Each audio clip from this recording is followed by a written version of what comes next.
नमस्कार, स्वागत है आप सभी का हमारे खास शो में। हिंदू धर्म में चैत्र नवरात्रि का पर्व आस्था, भक्ति और शक्ति की उपासना का सबसे पवित्र समय माना जाता है। मान्यता है कि नवरात्रि के 9 दिनों में मां दुर्गा पृथ्वी पर अपने भक्तों के बीच आती हैं और उनकी सच्ची श्रद्धा से की गई प्रार्थनाओं को स्वीकार करती हैं। नवरात्रि के दूसरे दिन मां ब्रह्मचारिणी की पूजा की जाती है। मां दुर्गा का यह स्वरूप तपस्या और शांत स्वभाव का प्रतीक है। धार्मिक ग्रंथों में मां ब्रह्मचारिणी को साधना और संयम की प्रेरणा देने वाली देवी के रूप में बताया गया है। उनके एक हाथ में जपमाला और दूसरे हाथ में कमंडल होता है, जो उनके तपस्वी स्वरूप को दर्शाते हैं। मान्यता है कि इस दिन श्रद्धा से पूजा करने पर भक्तों की मनोकामनाएं पूर्ण होती हैं और उन्हें विशेष आशीर्वाद प्राप्त होता है। आज नवरात्रि के दूसरे दिन मां ब्रह्मचारिणी की पूजा विधि के बारे में जानेंगे और ज्योतिषाचार्य तोशिका राजौरा हमारे साथ में जुड़ी हैं। आपका बहुत बहुत स्वागत है तोशिका जी। जी बहुत बहुत शुक्रिया आपका, और आप जी राजस्थान के सभी दर्शकों को नवरात्रि के दूसरे दिन के आगमन की हार्दिक शुभकामनाएं। तो आज तोशिका जी से पूजा विधि भी जानेंगे, महत्व भी जानेंगे, लेकिन उससे पहले आपको ये रिपोर्ट दिखाते हैं।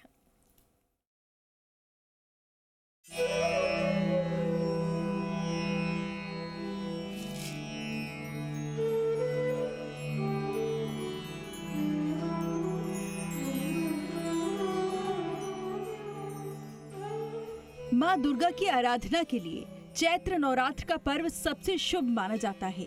इस दौरान दुर्गा माँ के 9 अलग अलग रूपों की पूजा की जाती है। इसी कड़ी में दूसरा दिन देवी माँ के ब्रह्मचारिणी रूप को समर्पित किया गया है। धार्मिक मान्यता के अनुसार जो व्यक्ति माँ ब्रह्मचारिणी की पूजा करते हैं, उनमें वैराग्य, तप, संयम, सदाचार की वृद्धि होती है।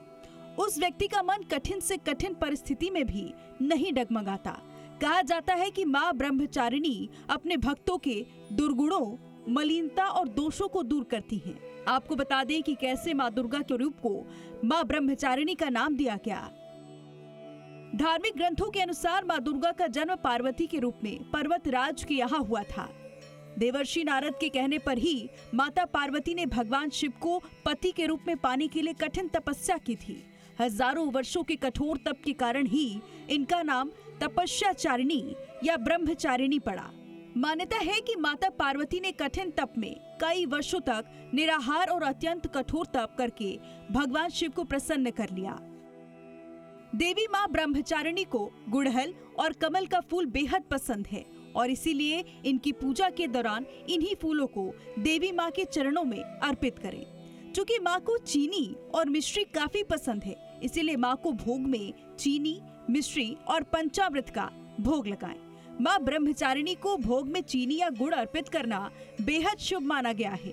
ऐसा करने से व्यक्ति को लंबी उम्र का वरदान मिलता है। ऐसा माना जाता है कि आप गुड़ या चीनी से बनी मिठाई का भोग भी लगा सकते हैं। माँ ब्रह्मचारिणी दुष्टों को सन्मार्ग दिखाने वाली है। माँ के पूजन मात्र से आलस्य, अहंकार, लोभ, असत्य और स्वार्थ जैसी बुरी आदतें दूर हो जाती हैं। माँ का स्मरण करने से एकाग्रता और स्थिरता आती है। साथ ही बुद्धि, विवेक और धैर्य में बढ़ोतरी होती है। माँ ब्रह्मचारिणी को खुश करने का मंत्र है, या देवी सर्वभूतेषु ब्रह्मचारिणी रूपेण संस्थिता, नमस्तस्यै नमस्तस्यै नमस्तस्यै नमो नमः। जगत जननी आदि शक्ति माँ दुर्गा की पूजा करने से साधक की सभी मनोकामनाएं पूर्ण होती है। साथ ही जीवन में खुशियों का आगमन होता है।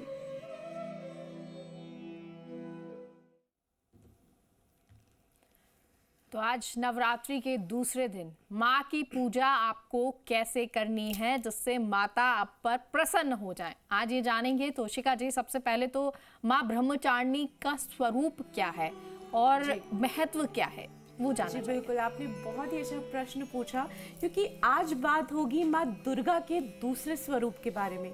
आज बात होगी हिमालय पुत्री माँ ब्रह्मचारिणी के बारे में। कहा जाता है कि माँ ब्रह्मचारिणी जो है, इन्हें स्वयं ब्रह्मा जी से वरदान मिला था। इनकी कठोर तपस्या के कारण ही ऋषि मुनि, यहाँ तक कि गंधर्व भी प्रसन्न होकर आग्रह करने लगे भगवान से कि माँ को इच्छित वर की प्राप्ति कीजिए। आपको ये बता दूं कि माँ ब्रह्मचारिणी जो है त्याग, समर्पण, तपस्या की देवी मानी गई है।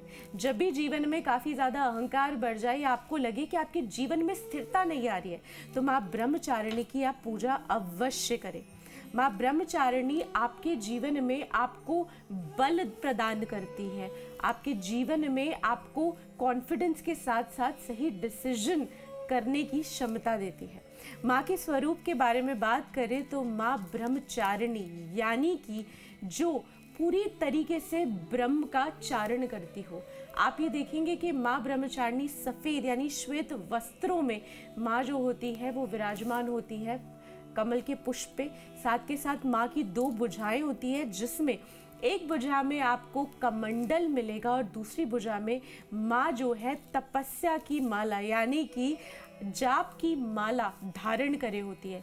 माँ को सफ़ेद रंग का पुष्प जो है वो काफ़ी प्रिय होता है और साथ के साथ माँ जो है नंगे पैर अपनी तपस्या करती है। पुराणिक मान्यताओं के हिसाब से कहा गया है कि हिमालय राज की पुत्री माँ ब्रह्मचारिणी जो है उन्होंने भगवान शिव को प्राप्त करने के लिए घोर तपस्या की थी। कई हजार वर्षों तक माँ ने जब तपस्या की थी तो सिर्फ फल और फूल जो है उन्हीं को अपने आहार स्वरूप ग्रहण किया था। साथ के साथ 3000 वर्ष जो है माँ ने सिर्फ और सिर्फ बेल पत्र जो है उसका सेवन किया था। और इसी के बाद ब्रह्मा जी से माँ को ये वरदान मिला था कि अगले जन्म में भगवान शिव की अर्धांगिनी बन के माँ जो है इस धरती पे विराजमान होगी। आप सभी को ये चीज़ बता दूं कि माँ ब्रह्मचारिणी के वैसे तो कई तरीके के आप माँ को चीज़ें भेंट कर सकते हैं, लेकिन माँ को जो है मिश्री का सेवन आप ज़रूर करें। आज के दिन की बात करूं जो नवरात्रि का दूसरा दिन है, माँ ब्रह्मचारिणी की अगर आप आराधना करना चाहते हैं तो सबसे पहले गंगा जल से स्नान करने के बाद आपने सफ़ेद रंग के वस्त्र धारण करने हैं। साथ के साथ पटरे पे जो है माँ ब्रह्मचारिणी की आपने तस्वीर रखनी है और सफ़ेद रंग के पुष्प, चमेली का पुष्प हो तो बहुत ही अति प्रिय है, माँ को ज़रूर अर्पित करें। भोग में माँ को मिश्री यहाँ तक कि पंचामृत आप ज़रूर चढ़ाएं। और अगर आप मुझसे पूछे कि माँ का सबसे पसंदीदा क्या ऐसा भोग है तो वो है गुड़ से बनी हुई खीर। अगर आप अपनी कोई भी मनोकामना को सिद्ध करना चाहते हैं तो माँ ब्रह्मचारिणी को आज ये अवश्य चढ़ाएं। साथ के साथ बेल पत्र जो है माँ के समक्ष आप आज के दिन ज़रूर रखिए। माँ ब्रह्मचारिणी का जो मंत्र है वो या देवी सर्वभूतेषु माँ ब्रह्मचारिणी रूपेण संस्थिता नमस्तस्य नमस्तस्य नमस्तस्य नमो नमः। साथ के साथ अगर आप ये भी नहीं कर सकते तो आज के दिन क्लीम मंत्र का अगर 108 बार आप जाप करते हैं तो इससे भी माँ की कृपा आपको मिलेगी। कहीं पे आपको लग रहा है कि आपके जीवन में स्थिरता नहीं आ रही है, आपको ऐसा लग रहा है कि अब अध्यात्म ही आपके जीवन का आधार है और आप अपने जीवन में मटीरियलिस्टिक लाइफ में इतना ज़्यादा उलझ गए हैं जिसकी वजह से आप अध्यात्म में नहीं जा पा रहे या फिर आप घोर तपस्या नहीं कर पा रहे हैं, कहीं ना कहीं आप भगवान से कोई मैसेज चाहते हैं या कोई इंडिकेशन चाहते हैं, अपने किसी भी जीवन में किसी भी समस्या का समाधान चाहते हैं और चाहते हैं कि माँ ब्रह्मचारिणी की गाइडेंस आपको आपके जीवन में मिले, तो आज ये ज़रूर करिए। कहा जाता है कि आज के दिन अगर दुर्गा सप्तशती का चौथा, पांचवा, सातवां और 12वां अध्याय अगर आप पढ़ते हैं माँ के समक्ष तो बहुत ही शुभ माना गया। आज के दिन माँ को अगर आप कहीं ना कहीं माँ के सामने आप कुछ बेल पत्र के साथ साथ अगर माँ को आप कोई भी सफ़ेद रंग का फ्रूट चढ़ाते हैं यानी फल स्वरूप देते हैं, जैसे कि केला हो गया, अगर आप उसको काट के माँ के सामने रखते हैं तो ऐसा बहुत शुभ माना गया है। और यहाँ तक कि माँ को खुश करने के लिए आप एक चीज़ और कर सकते हैं, अगर आप अपनी कोई मनोकामना पूरी करना चाहते हैं तो आज के दिन माँ को 7 कौड़ियाँ जो है वो ज़रूर अर्पित करें। अगर आपको आपके गुरु ने कोई मंत्र दिया है या उसके साथ साथ आप अपने जीवन में बहुत लंबे समय से संघर्ष कर रहे हैं, तपस्या कर रहे हैं, आपको लग रहा है कि इंतज़ार की घड़ी आपके जीवन में समाप्ति नहीं हो रही और आपको न्याय नहीं मिल रहा है, ऐसी स्थिति में भी आप आज के ही दिन माँ ब्रह्मचारिणी के सामने एक अखंड दिया जलाए और साथ के साथ कोई भी मनोकामना अपनी मांग कर किसी एक चीज़ उसका सेवन करना आप बंद कर दीजिए। माँ के सामने ये संकल्प ले अगर आप, तो आप देखेंगे कि आपको इच्छा वरदान की पूर्ति होती है और आपके सभी कार्य जो है वो बनते नजर आते हैं। साथ के साथ माँ ब्रह्मचारिणी की साधना जब भी आप करें तो ध्यान रखें कि आप इसके साथ साथ आदित्य हृदय स्तोत्र का भी पाठ जरूर करें। माँ ब्रह्मचारिणी अगर हम ग्रहों की बात करें तो मंगल ग्रह जो है उसको माँ कंट्रोल करती है। तो कहा जाता है जितने भी लोग मांगलिक है, जिनके भी कुंडली में बद मंगल है, जिनकी भी कुंडली में मंगल से रिलेटेड कोई समस्या है, आपकी महादशा, अंतरदशा या प्रत्यंतर दशा चल रही है और मंगल आपके 6, 8, 12 में बैठे हैं या शनि और राहु के साथ युति करके बैठे हैं, तो ऐसी स्थिति में भी आप ब्रह्मचारिणी का आगमन जरूर करें। आज के दिन दुर्गा चालीसा का जरूर पाठ करें। साथ के साथ दुर्गा सप्तशती के मैंने आपको बताया कि आपको चौथा, 5वां, 7वां और 12वां अध्याय आज जरूर पढ़ना है।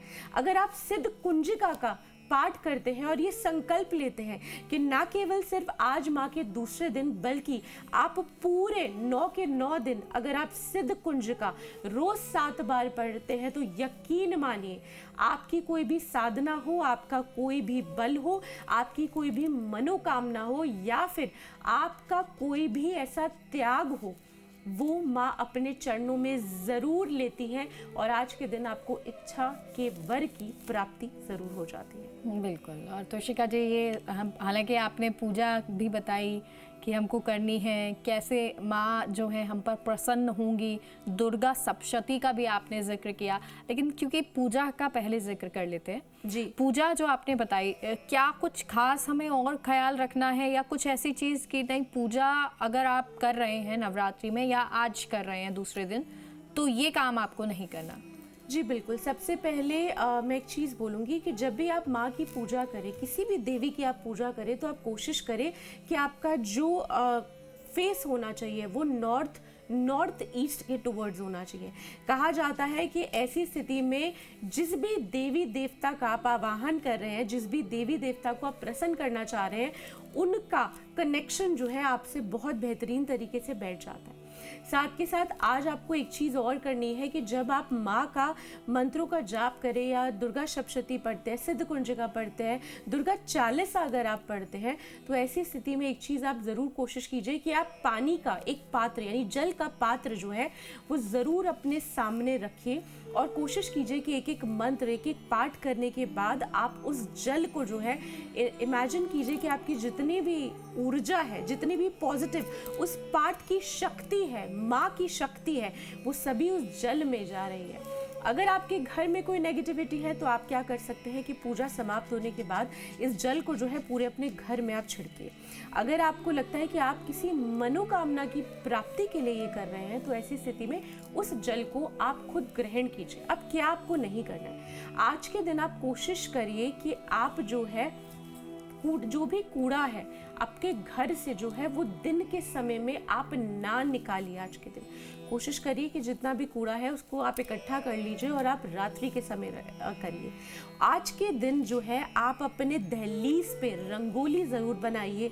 रंगोली चावल से अगर बनी हो, चावल के बुरादे से अगर रंगोली बनी हो तो बहुत माँ को प्रिय होती है। साथ के साथ आप अपनी चौखट पे जो है हल्दी और कुमकुम का लेप ज़रूर लगाइए।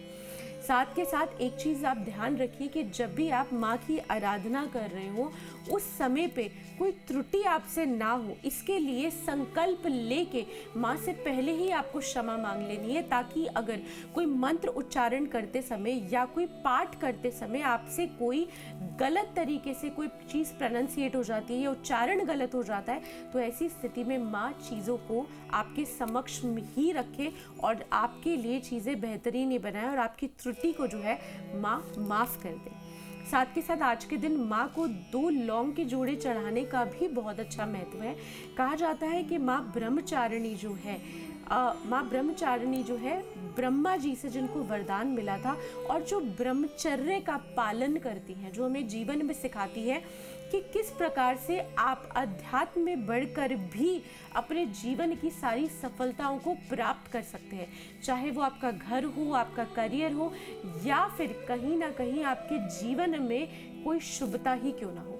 माँ ब्रह्मचारिणी का स्वरूप ठीक उसी प्रकार है जिस तरीके से एक अविवाहित कन्या जो है अपने एक इच्छित वर की प्राप्ति के लिए भगवान से प्रार्थना कर रही होती है, वही स्वरूप को मानकर अगर आप माँ ब्रह्मचारिणी की आज के दिन आराधना करेंगे तो बहुत शुभ रहता है।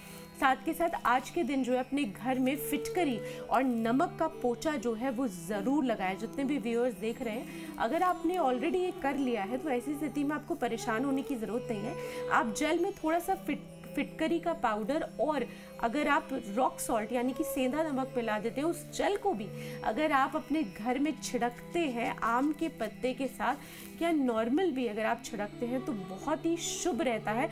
किसी भी प्रकार की नकारात्मक ऊर्जा जो है आपके घर में नहीं आएगी। और सबसे इम्पॉर्टेंट बात, आप जो भी साधना कर रहे हैं, चाहे आपको गुरु से मिली हो या फिर आपको स्वयं ही अनुभव हुआ हो कि आपको ये साधना करनी है या माँ आपको कुछ आभास कराए, ऐसी स्थिति में एक चीज़ का ध्यान रखिए कि अपनी साधनाएं, अपनी चीज़ों को किसी के भी सामने व्यक्त मत कीजिए। ऐसा ना हो कि आपकी चीज़ों में टोक लग जाए और आप जो चीज़ पाना चाहते हैं ना उसमें थोड़ा सा विघ्न आए। तो अगर आप चाहते हैं विघ्न बिल्कुल भी ना आए तो इन सारी चीज़ों का आपको बहुत ध्यान रखना चाहिए आज के दिन। और क्योंकि देखिए आपने जैसा बताया तोशिका जी की ब्रह्मचारिणी माता जो होती हैं वो ध्यान के लिए होती है, एकाग्रता के लिए होती हैं। तो जाहिर सी बात है जो छात्र होंगे या जो लोग एकाग्रता का कार्य कर रहे हैं या कोई भी काम हम कर रहे हैं तो उसमें ध्यान तो चाहिए। तो उन लोगों के लिए क्या कुछ उपाय है? जी, बहुत अच्छा प्रश्न आपने पूछा। मैंने थोड़ी देर पहले एक चीज़ बोला था कि आज के दिन माँ ब्रह्मचारिणी के मंत्रों के और पाठों के साथ अगर आप आदित्य हृदय स्तोत्र का पाठ पढ़ते हैं तो बहुत ज़्यादा उत्तम रहेगा। कहीं ना कहीं सूर्य देव जो है हमारा कॉन्फिडेंस है और माँ ब्रह्मचारिणी हमारे कॉन्फिडेंस को ही बढ़ाती है। माँ ब्रह्मचारिणी, आप ये देखिए कि लोग इसको ना सिर्फ स्पिरिचुअल एंगल से समझते हैं कि माँ ब्रह्मचारिणी सिर्फ तप की देवी है और माँ को तभी पूजा जाना चाहिए जब हमें कोई चीज़ हासिल करनी हो। ऐसा बिल्कुल भी नहीं है। जब आप अपने जीवन में ठहराव चाहते हो ना, आपको लग रहा है कि किसी प्रकार की कोई मानसिक परेशानी आपको बहुत लंबे समय से सता रही है या आपको कहीं ना कहीं चंद्रमा की दृष्टि जो है आपके गोचर के लिहाज से या आपकी कुंडली में डिस्टर्ब हो रही है, जिसकी वजह से आपका मन जो है वो कहीं ना कहीं उदास हो रहा है, ऐसी स्थिति में भी अपने मन को बल करने के लिए आप माँ ब्रह्मचारिणी की आराधना ज़रूर करें। क्योंकि माँ ब्रह्मचारिणी जो है वो सारी चीज़ों का त्याग करने के बाद भी आप अपने जीवन में विजय कैसे प्राप्त कर सकते हैं, आप अपने जीवन में अपने संकल्पों को, अपने जीवन में इस धरती पे आने के आपके उद्धार को कैसे आप कंप्लीट कर सकते हैं, माँ ब्रह्मचारिणी वो आपको सिखाती है। तो जितने भी स्टूडेंट्स हैं, एक तो आदित्य हृदय स्तोत्र का पाठ ज़रूर करें और भेंट स्वरूप आज माँ को अगर आप चमेली का पुष्प अर्पित करते हैं तो माँ ना केवल आपसे प्रसन्न होगी और साथ के साथ मैंने स्टार्टिंग में कहा था क्लीम मंत्र का जाप करें। अब स्टूडेंट्स हैं तो पूरा बड़ा मंत्र तो माँ का नहीं जाप कर सकते, कर ले तो बहुत बढ़िया बात है, नहीं तो क्लीम मंत्र का आप जाप करें। और एक चीज़ आपने करनी है, आपने अपने सामने कटोरी के सामने मिश्री का दाने रखने हैं। ये आपकी माँ और पिता भी कर सकते हैं। जो स्टूडेंट्स नहीं कर पा रहे हैं उनके माता पिता भी ज़रूर करें कि मिश्री जो है उसके दाने अपने सामने रखिए 108 और क्लीम मंत्र का जाप करते हुए एक एक दाना जो है भेंट स्वरूप, भोग स्वरूप माँ को ज़रूर अर्पण करें। आप माँ के सामने घी का दिया जो है ज़रूर प्रज्वलित करें। अगर आप 9 के 9 दिन अखंड घी का दिया जलाते हैं तो बहुत ही शुभ माना गया है। लेकिन अगर आप वो भी नहीं कर सकते तो आज के दिन जितने स्टूडेंट्स हैं माँ के सामने घी का दिया ज़रूर जलाएं और हो सके तो थोड़ी देर अगर आप ध्यान अवस्था में बैठते हैं और माँ के साथ अपना चित्त लगाते हैं तो आप किसी भी कंपटीशन में क्यों ना जाए, आप किसी भी प्रकार के आप देखेंगे चीज़ों को जीत आपके मिलेगी और हर प्रकार की चीज़ों का नाश होगा जो भी आपके लिए सही नहीं है। देखिए, क्योंकि हम उपाय जान रहे हैं, पूजा हमको कैसे करनी है, पूजा में क्या चीज़ों का खास ख्याल रखना है, लेकिन आज जब हम पूजा करने जा रहे हैं क्योंकि सुबह का वक्त है जी, आज कितने बजे हम पूजा करें जो सबसे शुभ समय हो? जी, बहुत अच्छा प्रश्न आपने पूछा। देखिए, अगर पूजा के समय की बात बोलूं तो यहाँ पे 3 मुहूर्तों के बारे में मैं बात बोलना चाहूँगी। एक मुहूर्त तो ऑलरेडी निकल चुका है जो 6:53 आपका AM पे था। दूसरा माँ का जो मुहूर्त है वो आपका 9:15 बजे के करीब जो है वो लगेगा। उस समय पे आप माँ की आराधना अर्चना करने ज़रूर बैठिए। और तीसरा जो शुभ मुहूर्त है वो आपका रहेगा यहाँ पे 12:05 से मुहूर्त शुरू हो जाएगा। ये अभिजीत और अखंड मुहूर्त होता है, जिस समय पे आप अपने चीज़ों की प्राप्ति कर सकते हैं, उसके लिए आप अपनी साधना करें। और देखिए, जब भी हम नवरात्रि के बारे में बात करते हैं ना, तो नवरात्रि जो है, रात्रि आ जाता है इसमें, तो रात्रि का बहुत ज़्यादा महत्व रहता है। जो रात्रि के पहर की जो पूजा होती है, जो ध्यान होता है, जो भेंटें होती है माँ को, या फिर उनके मंत्रों का, उनके दोहों का जो उस समय उच्चारण आप करते हैं, उसका फल आपको कई हजार गुना मिलता है। तो जो भी लोग अगर रात को माँ की आराधना कर सकते हैं, लगभग 12:15 बजे से लेके 3:33 AM तक अगर आप माँ की अर्चना करते हैं, तो ऐसे साधकों को काफ़ी अच्छे फल मिलते हैं। काफ़ी सारे ऐसे लोग हैं जो सात्विक तंत्र करते हैं, काफ़ी सारे ऐसे लोग हैं जो अपने ध्यान अवस्था में अपने अध्यात्म को काफ़ी बढ़ाना चाहते हैं, या हमारी तरह एस्ट्रोलॉजी या स्पिरिचुअल फील्ड से बिलोंग करते हैं। ऐसे लोग जो हैं इस समय पे अगर माँ की आराधना करें तो आपको अवश्य अटूट फल मिलेगा। और उसके साथ साथ आपका ध्यान, आपका धैर्य, आपका इंट्यूशन, आपका त्याग की भावना जो है वो भी आपके अंदर आएगी, जिससे कि आप चीज़ें अचीव कर पाएंगे। आपने वो कहावत से सुनी होगी ना, जिन चीज़ों के पीछे हम ज़्यादा भागते हैं वो हमसे उतना ही दूर जाती है। तो माँ यही सिखाती है कि जैसे ही आप चीज़ों का पीछा छोड़ दोगे और सिर्फ अपना ध्यान जो है एकाग्र मेरे ऊपर करोगे, उसी समय से वो चीज़ें आपको मिलती शुरू हो जाएंगी। अब आखिर में, क्योंकि देखिए आपने पूजा में क्या करना है क्या नहीं, किस तरह से पूजा करनी है, ये सब तोशिका जी बताया, लेकिन क्योंकि कई लोग जो हैं वो 9 दिन भी व्रत रखते हैं, कई जो हैं एक दिन किसी दिन व्रत रखते हैं जी। व्रत जो लोग रहे हैं उनको क्या ख्याल रखना है, और क्या एक टाइम वो खाना खा सकते हैं या फलाहारी करना चाहिए?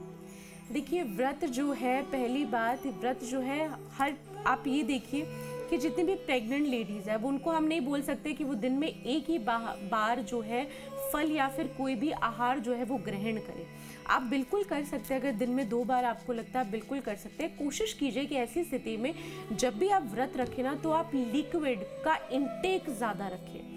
ना केवल इस वजह से कि लिक्विड आपके बॉडी में डिहाइड्रेशन नहीं होने देगा, बल्कि उससे भी ज़्यादा ये कि जब भी हम लिक्विड कोई भी कंज्यूम करते हैं, तो ऐसी स्थिति में आप उसको 2 बार या 3 बार भी ग्रहण कर सकते हैं। जितनी भी प्रेग्नेंट लेडीज़ है, कोशिश करिए कि आप अगर एक बार आपको लगता है कि आप नहीं आहार ग्रहण कर पा रही, आपको 2-3 बार करना है, तो अपने खाने में जो है, व्रत में जो है, अगर आप फ्रूट्स जो है ऐड करेंगे अपने आहार में, अपने कहते हैं मील्स में, तो आपके लिए काफ़ी अच्छा रहेगा। और उसके साथ साथ आपको जो है व्रत के नेगेटिव दोष भी नहीं लगेंगे, क्योंकि कहा जाता है कि या तो हम निर्जल व्रत रखें, कि सिर्फ हम पानी पर ही जो है व्रत रखें, या फिर अगर हम आहार ग्रहण कर सकते हैं तो दिन में एक ही बार करने का महत्व है।